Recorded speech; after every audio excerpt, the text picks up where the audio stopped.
El tema que me toca presentarles es cardiopatías congénitas, cómo se resuelven. Las cardiopatías congénitas son malformaciones cardíacas que están presentes al momento del nacimiento como consecuencias de alteraciones producidas durante la organogénesis cardíaca. Es decir, que cualquier alteración en las diferentes etapas de la embriogénesis del tubo cardíaco puede motivar la aparición de los distintos tipos de cardiopatías congénitas. Se estima una prevalencia del 0,8% de los recién nacidos vivos van a presentar una cardiopatía congénita. Generalmente estas son de origen multifactorial y entre un 5 y el 10% se presentan en contextos de síndromes genéticos, los cuales presentan variabilidad en el pronóstico de sobrevida.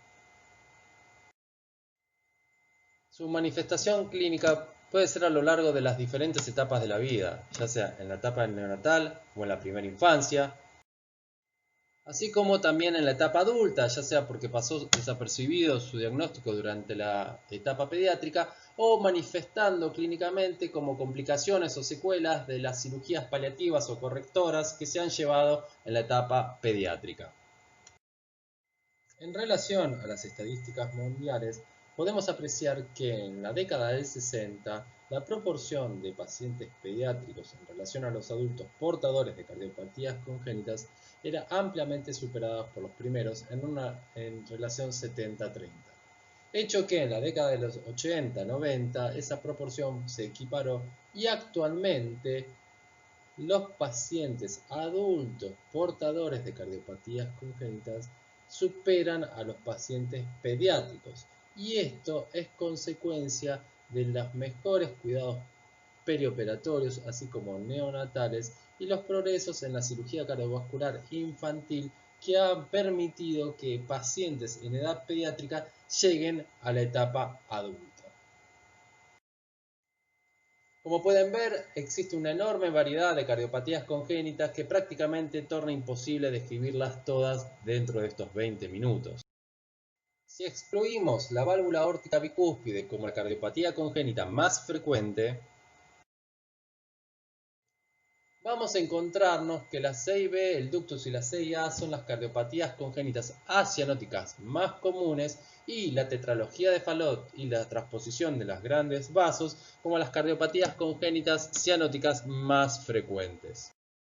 En relación a las comunicaciones interventriculares, podemos encontrar diversos tipos, ya sea del tracto de entrada, salida, subtricuspidia, musculares, las cuales algunas pueden ser pasibles de cierre espontáneo. En aquellas que no son pasibles de cierre espontáneo, pueden requerir su cierre mediante cateterismo o cirugía. En relación al canal aurículo-ventricular, es una entidad en la cual se presenta una válvula aurículo-ventricular única con CIB posterior y una CIA tipo ostium primum, generan severo hiperflujo e hipertensión pulmonar, grados diversos de insuficiencia de esta válvula AB común. Generalmente es una patología que está muy frecuentemente asociada al síndrome de Down y que requiere de cirugía correctora precoz. El principio de la cirugía es la reconstrucción de la crus cordis con el cierre de la CIB, así como también de la CIA, y la aceptación de la válvula AB común para reconstruir tanto el componente derecho tricuspidio y así como el izquierdo mitral. El ductus arterioso persistente es una cardiopatía de resolución simple, pero con una importante repercusión clínica. Principalmente está asociado a neonatos prematuros, en las cuales tiene una gran repercusión clínica. Pero, por ejemplo, en la vida adulta es un contexto completamente diferente, el cual puede ser pasible de cierre por cateterismo intervencional. Lo mismo acontece con la coartación de aorta. Cuando se presenta en la etapa neonatal, en las formas severas, puede requerir de un tratamiento quirúrgico, más cuando se asocia a hipoplasias del arco. Contexto completamente diferente en la vida adulta que pueden ser pasibles de tratamiento endovascular por cateterismo de intervencionismo. Las comunicaciones interauriculares también presentan diferentes tipos, ya sea ostium secundum, ostium primum, tipos senovenosos, ya sea cabal superior o cabal inferior. Las ostium secundum son las más frecuentes. Dependiendo de las características anatómicas, si son favorables, su cierre puede ser a través de cateterismo, de intervencionismo, con un dispositivo que se llama Amplatzer. Pero cuando las características anatómicas no son favorables, ya sea porque son multifenestradas, porque carecen de borde cabal o porque tienen una estrecha relación con la válvula aórtica, estas pueden ser pasibles de cierre quirúrgico, ya sea con cierre simple o mediante un parche. Otra entidad es la anomalía parcial del retorno venoso pulmonar, en la cual el drenaje venoso de alguna de las venas pulmonares no conecta con la aurícula izquierda y drena en las cavidades derechas. Por ejemplo, en las anomalías derechas, las venas pulmonares derechas pueden desembocar tanto en la vena cava superior como en la aurícula derecha o en la vena cava inferior. Generalmente esta patología se asocia con algún tipo de CIA tipo seno venoso. Esto genera una sobrecarga de volumen a las cavidades derechas en forma crónica. Por ejemplo, en esta anomalía parcial del retorno venoso izquierda, en el cual la vena pulmonar superior izquierda del pulmón que drena el lóbulo superior y la língula, en vez de conectar hacia la aurícula izquierda, mediante una vena vertical anómala, conecta hacia la vena innominada y de ahí hacia las cavidades derechas. El principio de la cirugía consiste en redireccionar este drenaje anómalo hacia la aurícula izquierda. Otra entidad es la anomalía total del retorno venoso pulmonar, en el cual todas las venas pulmonares drenan en un colector común y este finalmente drena en las cavidades derechas. Existen diferentes tipos, ya sea supracardíaca, infracardíaca, cardíaca y mixta. Pueden ser obstructivas o no. Requieren generalmente de cirugía correctora precoz porque son neonatos que están muy comprometidos, muy cianóticos, siendo esta entidad una de las pocas urgencias en cirugía cardiovascular pediátrica.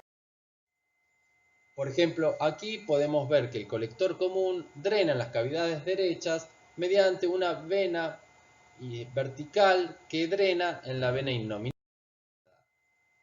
En estas imágenes podemos apreciar cómo el colector venoso no tiene relación con la aurícula izquierda, drenando en forma anómala, ya sea por una vena vertical o por una vena a nivel infradiafragmático.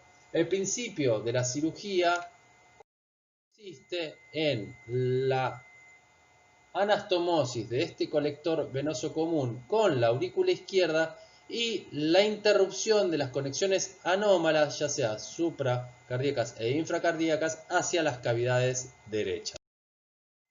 En lo que respecta a la tetralogía de Fallot, 4 son las principales características.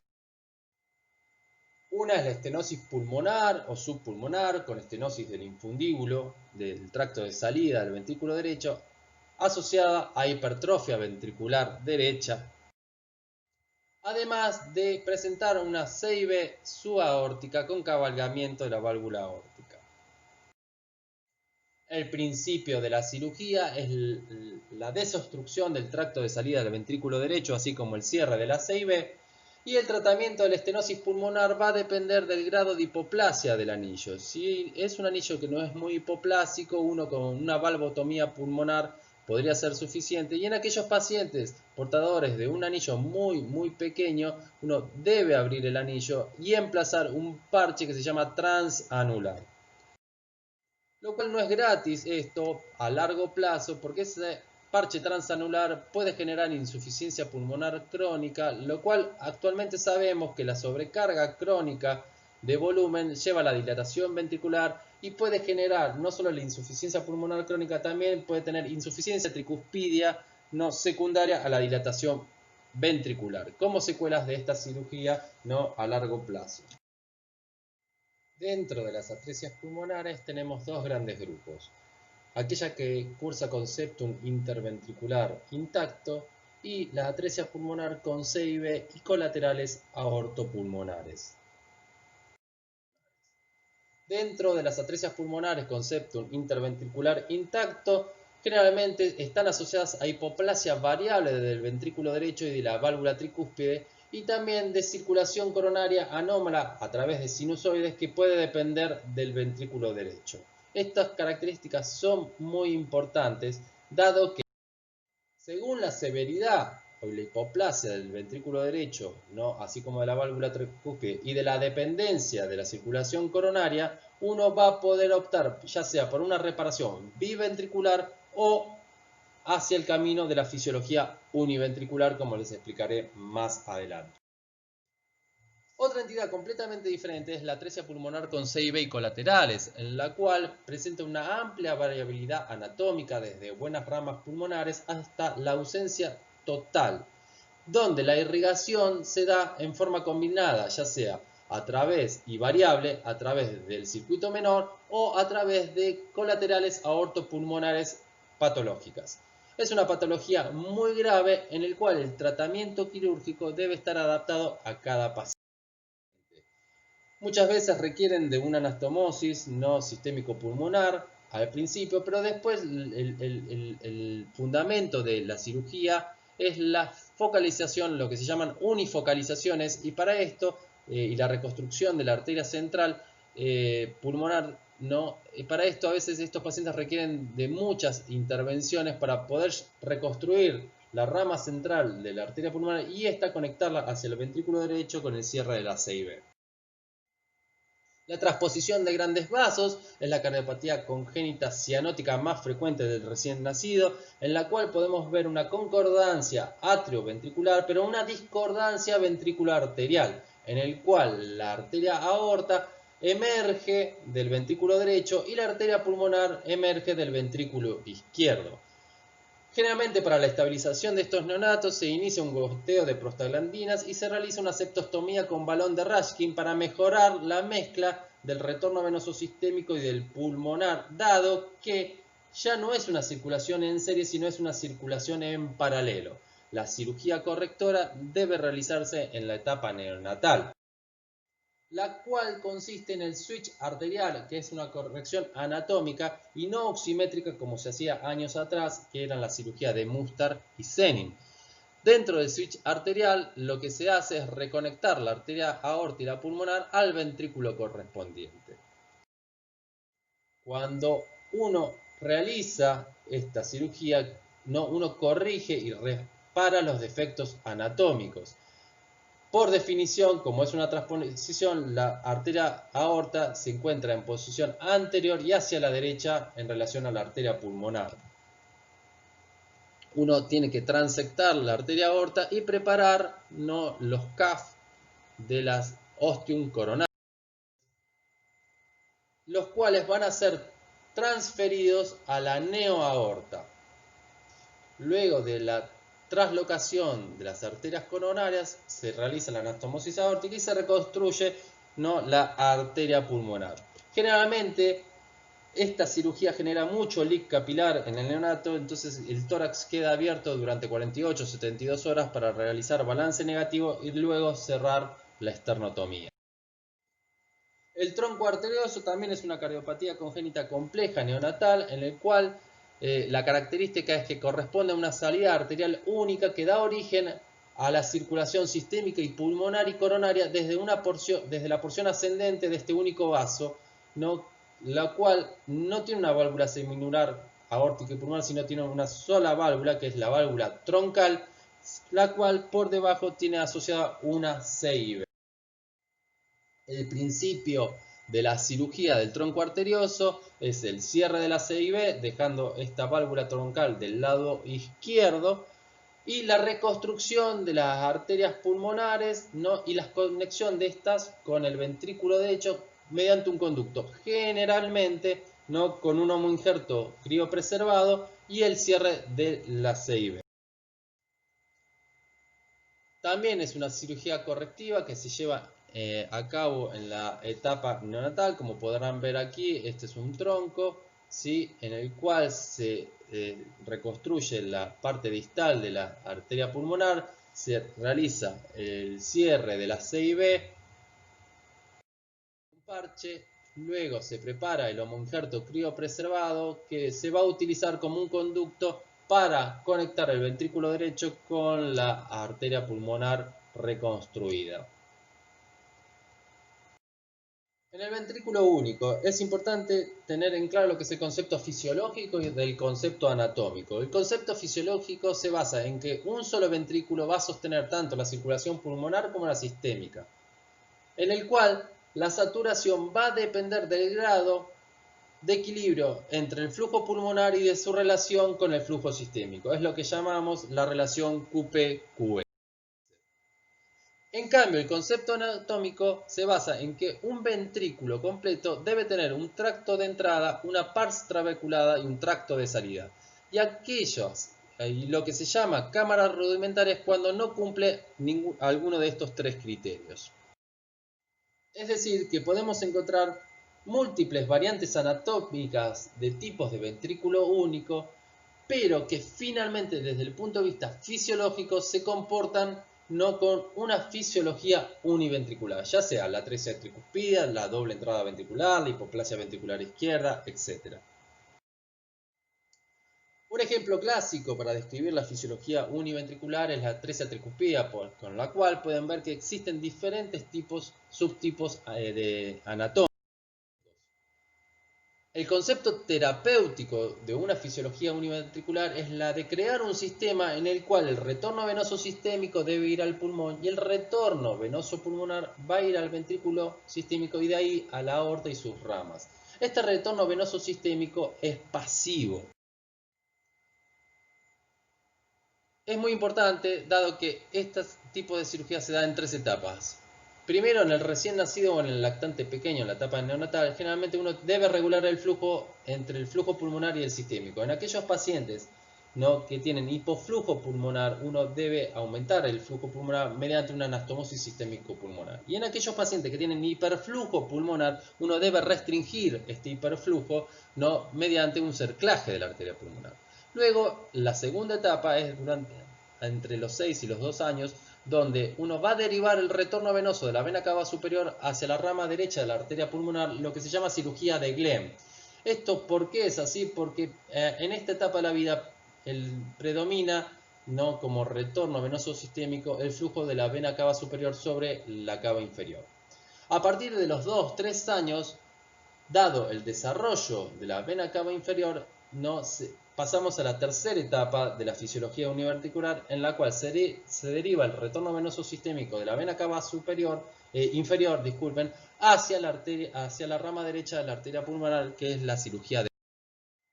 Dentro de las anastomosis sistémicos pulmonares encontramos diferentes tipos. Pero la más común es el Blalock-Taussig o Blalock-Taussig modificado, el cual establece una anastomosis entre una arteria sistémica, que es la subclavia, y la rama derecha o izquierda de la arteria pulmonar. Este tipo de anastomosis puede realizarse por diferentes tipos de abordaje, ya sea toracotomía o esternotomía. Y el flujo que va a manejar esta anastomosis depende de varios factores. Uno de ellos es el diámetro y la longitud de la prótesis empleada, la cual va a estar en relación a la superficie corporal del paciente. ¿Por qué? Porque si establecemos una relación de flujo desmedida al paciente, genera hiperflujo y ese hiperflujo tiene como consecuencias edema de pulmón y si es sostenido en el tiempo puede generar hipertensión pulmonar. Y también, por otra parte, puede generar robo del flujo sistémico con la consecuencia del bajo gasto para el paciente. En aquellos pacientes, por otro lado, en la primera etapa, que tengan hiperflujo pulmonar, uno debe controlar ese hiperflujo mediante un cerclaje de la arteria pulmonar, la cual intenta restablecer el equilibrio entre el QP y el QS, es decir, entre el flujo pulmonar y el flujo sistémico, así como también proteger a ese ventrículo único de la sobrecarga volumétrica. En la segunda etapa, como les he nombrado, uno deriva el flujo de la vena cava superior hacia la rama derecha de la arteria pulmonar, lo que es la cirugía de Glenn, y luego en la tercera etapa y final, a los 2-3 años de vida, uno deriva el flujo de la vena cava inferior hacia la rama derecha de la arteria pulmonar mediante la interposición de una prótesis, lo que se llama cirugía de Fontan o tubo lateral extracardíaco. Es decir, que este tipo de cirugías son procedimientos paliativos que no corrigen el defecto anatómico y que requieren no más de un procedimiento. El objetivo de este tipo de cirugías es que generar un bypass total ventricular en el cual todo el retorno venoso sistémico que va al pulmón va a ir en forma pasiva. Y esto es muy importante tener en cuenta porque al ser pasivo y no tener una bomba impelente, eso genera en forma retrógrada hipertensión venosa, la cual tiene consecuencias tanto a nivel pulmonar como también a nivel hepático y esplácnico. Por último, la anomalía de Epstein, la cual consiste en una inserción baja de las valvas septales y posterior de la valva tricúspide, no así la valva anterior que tiene una enorme inserción y está elongada con forma de vela. Y esta valvulopatía, este desplazamiento de las inserciones genera que hay una porción atrializada del ventrículo derecho. Es decir, que no es una valvulopatía aislada, sino es una valvulopatía asociada a una miopatía del ventrículo derecho, la cual puede tener una presentación variable, desde formas graves en el neonato hasta ser un adulto asintomático. Lo que muestra este ecocardiograma es la porción atrializada del ventrículo derecho con desplazamiento de la valva septal y posterior de la válvula tricúspide, así como también la falta de delaminación de las valvas en relación al endocardio. Eso es muy importante porque va a determinar el grado de severidad de la miopatía asociada a esta válvula.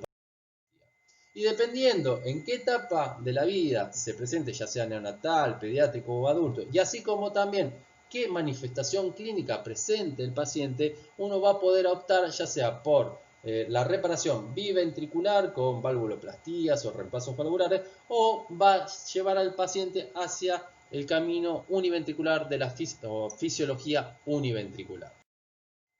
Pese a que existen múltiples cardiopatías congénitas complejas, todas tienen algo en común: merecen nuestro mejor esfuerzo. Muchas gracias por su atención.